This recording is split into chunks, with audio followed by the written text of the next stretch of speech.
I'm from Perth, Western Australia, and I am an independent Stampin' Up demonstrator. You might have come to my YouTube channel from my blog, stampingelegance.com. If you've never visited before, welcome. It's nice to have you. I hope you like the project that I'll be sharing today. If you do, leave me a comment, hit that like button, and don't forget to subscribe at the end of the video. Okay, let's get started. This is the card we'll be making today. I've created a snowy scene using the Waterfront stamp set from Stampin' Up and some heat embossing just to create this snowy look on the trees and on the mountains. Hopefully you can see that lovely shine. And I've also done a little bit of sponging up here to create a moonlit sky. Just show you the inspiration for the card today. In the annual catalogue, if we turn to page 128, this sample here, so I really like the colours that they used and that they created this moonlit night. So that was my starting point for today's card, and from there it just took a bit of a life of its own. So we've got our square of Whisper White. We're going to ink up our first stamp and we're going to stamp off just to get an idea of how dark that's going to be. Okay.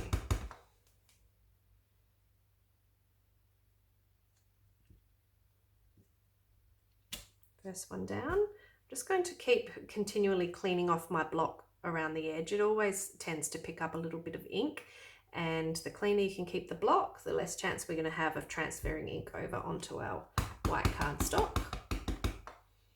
So I'm just going to stamp off lightly on this one, and hopefully we'll get a second generation that's a little lighter than the first.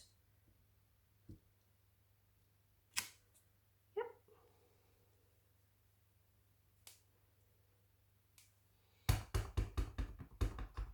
That's our second mountaintop. And then we'll have one over here. Oh, that's a lot of ink. Let's get rid of that one. Quick smart. And this one I want to be a little bit higher. So I am going to bring that one up there. And then we're going to have to fill that one in as well. Let's just stamp that one off. And, oh, see what I mean? That's a lot of ink.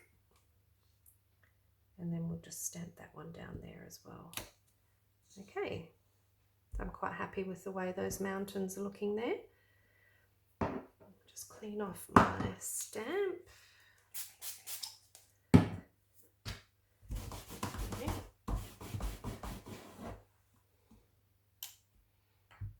So the next colour we need to ink up is our soft suede.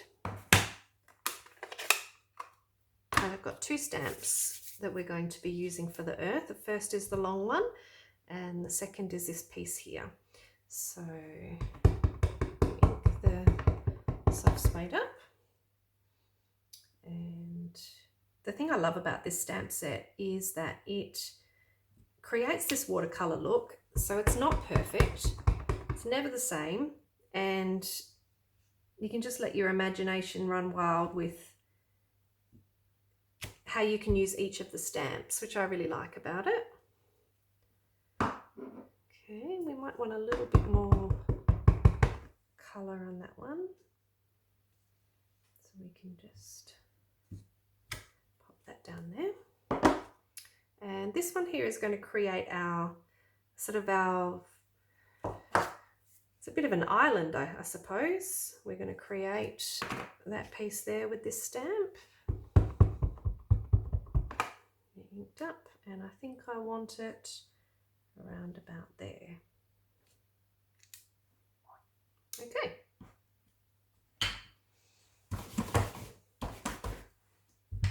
Clean as we go. So now the water. So I've done a combination of Night of Navy and Misty Moonlight. First one's going to be Night of Navy, using this largest water. Let's just have a little test of what kind of colour we're going to get. Okay. So So we'll put our first layer down. So we're just watching this island here, just trying to make sure that we nestle the water up to it, but don't necessarily go over it. I'll put that one there. And then I'm going to stamp off down the bottom here with the same stamp, nestling back into the island. And that will get our second generation colour down there. And then we will bring the Misty Moonlight in.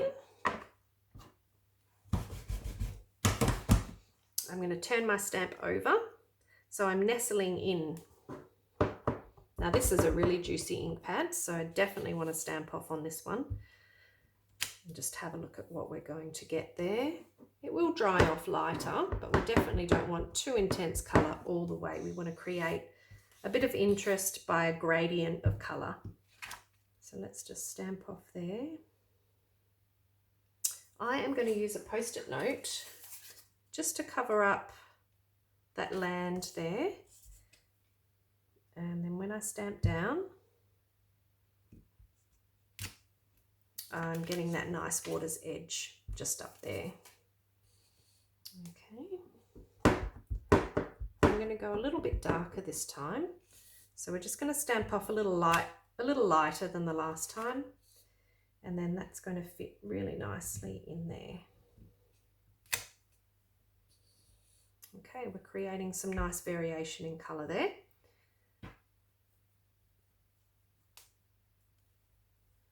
I might go for a little bit darker down here. Don't be afraid to cross over where you've already stamped, because that's how you get that variation. Okay. So I've just got these two pieces here.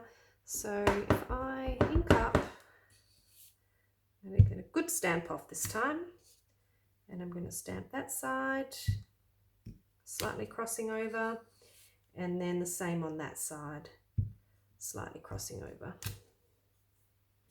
Okay, I'm happy with that. So that is the water done.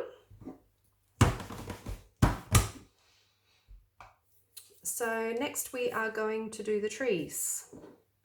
So we'll bring in Mossy Meadow for our trees.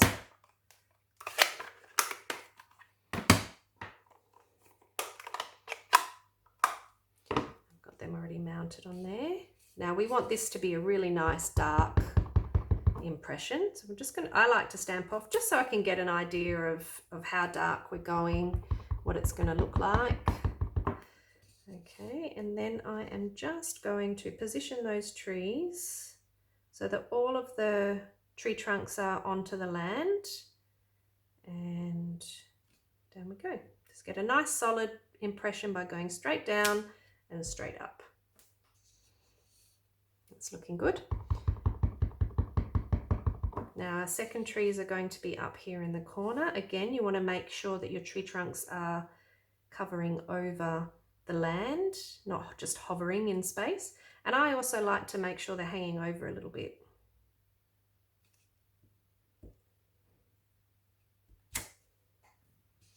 Okay, so that's the basis of the stamping done.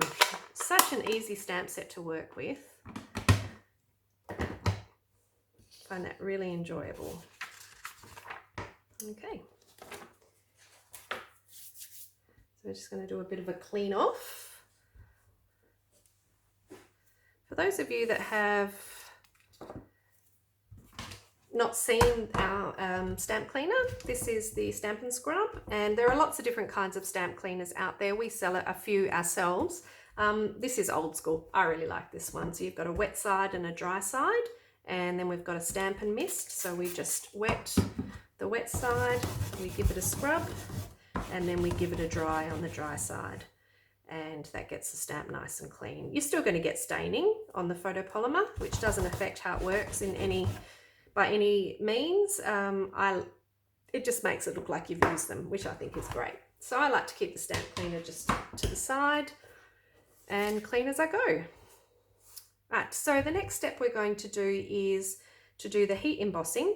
We're going to heat emboss over the top of the trees and also the top of the mountains. So I'm going to just bring a clean piece of scratch paper in here. We do need our Stampin' Pierce mat, so we still get a good impression when we're heat embossing. And we are going to be using Versamark, which is the watermark stamp pad. It's a sticky ink that holds the embossing powder. And I've also got a sponge dauber that I've just marked with a piece of vellum to show that this is the clear, this is the one I'm using for Versamark. Okay, so any anti-static powder tool that you have will work for this.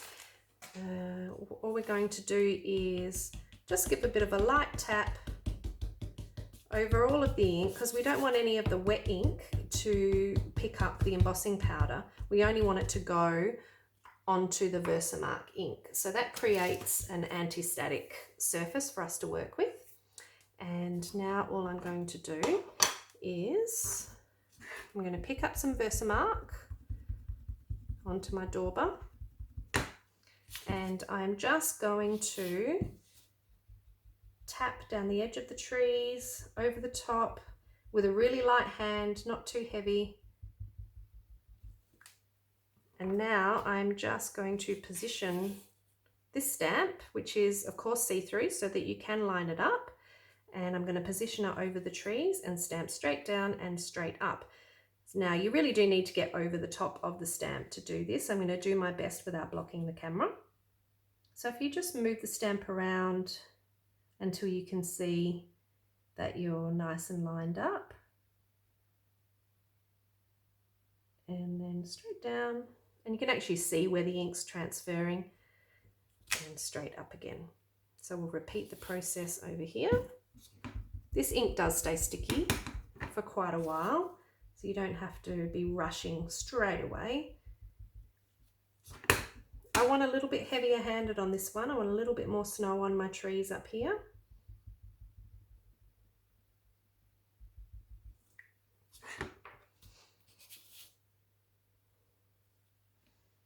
And again, we're going to line up our trees. And we'll go down and up. Doesn't actually look like it's done anything at this point in time, but I'll bring in my white embossing powder. And I'm just going to cover my trees. And then tap back in there. So hopefully you can see where those trees have picked up the embossing powder there. You can just give your paper around about a little bit of a wipe down to make sure there's no excess powder. Just going to do a little bit more on those ones. See if we can pick up a bit more embossing powder.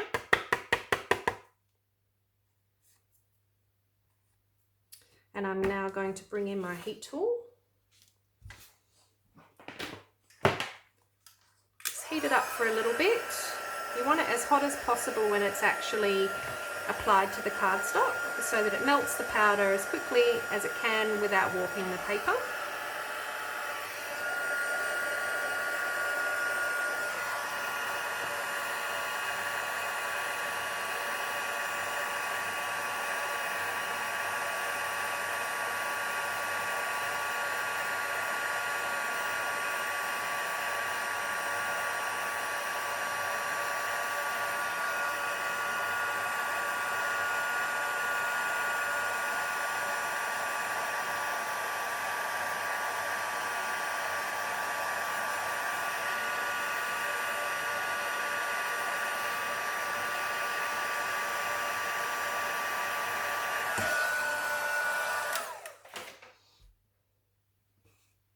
Okay, it seems I wasn't quite heavy-handed enough with that one over there. I'm just going to see if I can apply a little bit more Versamark.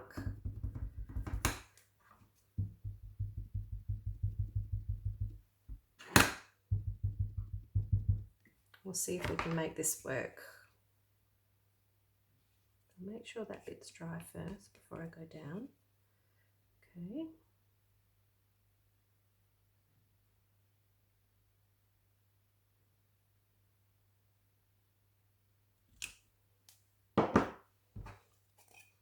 This will either save it or it'll ruin it. Let's have a look.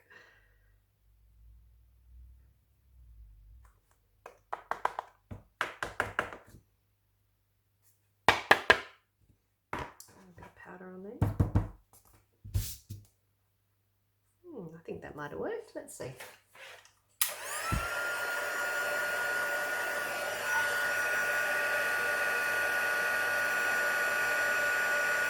And that's the beauty with photopolymer, is that you can see what you're doing, so you can go underneath.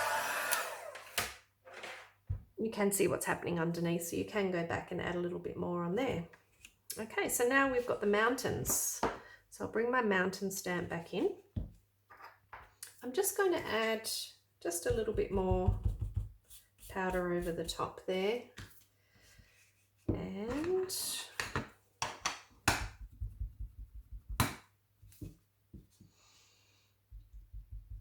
our Versamark. We're looking for a snow-capped mountain look, so we want to concentrate most of the Versamark at the top there. Then we're going to line it up.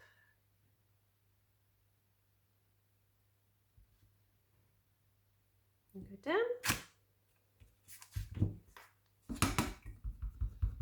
And repeat that for the second mountain top.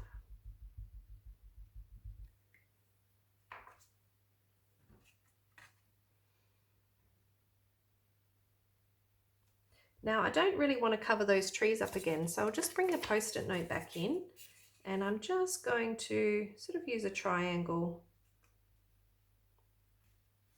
just the corner there. I just don't want too much of the mountaintop blending in with the trees.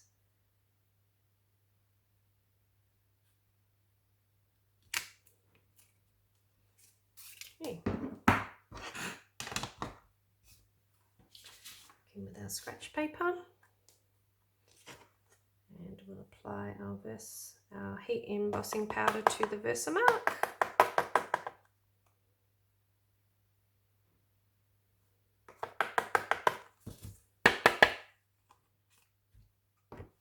Bring in the heat tool.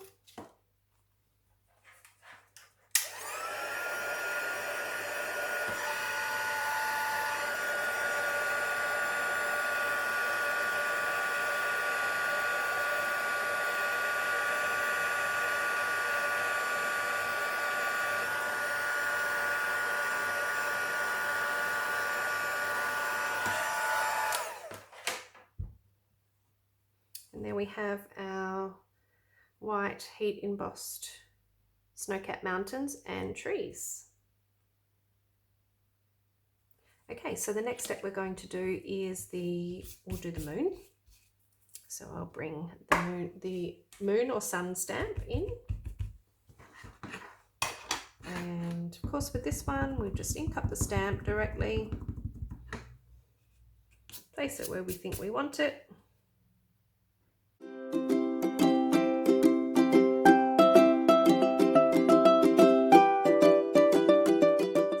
My work surface, and we are going to get ready to do our inking. So we're going to use Seaside Spray and Gorgeous Grape for a combination of our Moonlit Sky.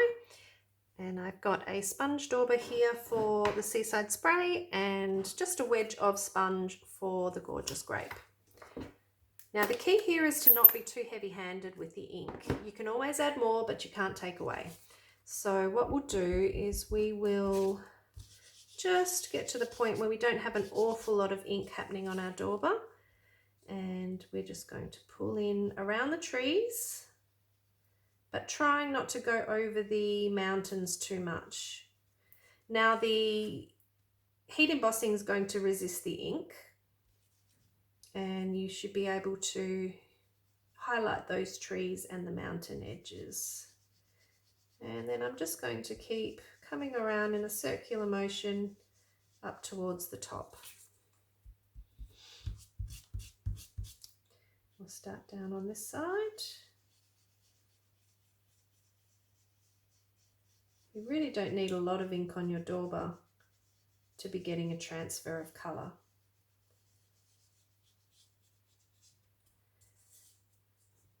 That's looking nice there.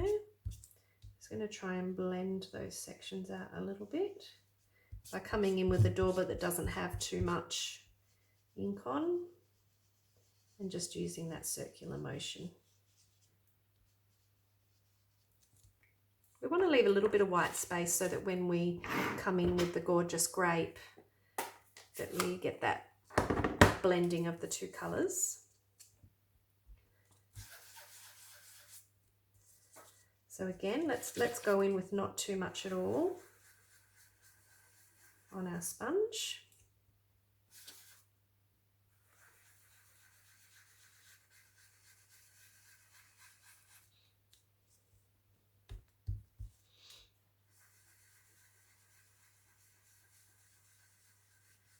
And we start to create that nice blend, that twilight look. And that's looking good. So the moon is picking up a little bit of ink. I'm just going to dab that off. Probably with a dry tissue is the best way to do that so that your baby wipe doesn't actually smudge the ink. But I think that scene's looking really good. You can see that gradient of colour going on there.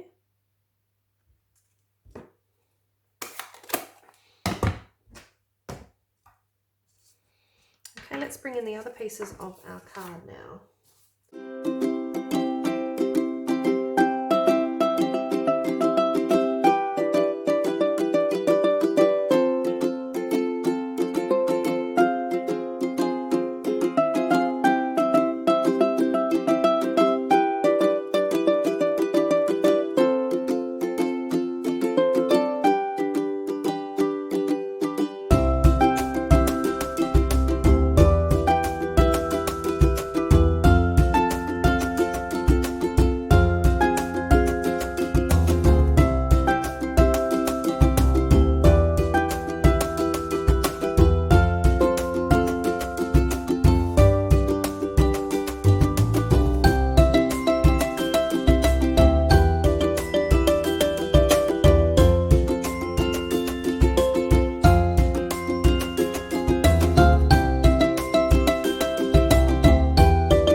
Thanks very much. I hope you enjoyed the card today, and I'd love you to subscribe so that you can get notifications on whenever I post another video. Hit that little bell, and thanks for joining me.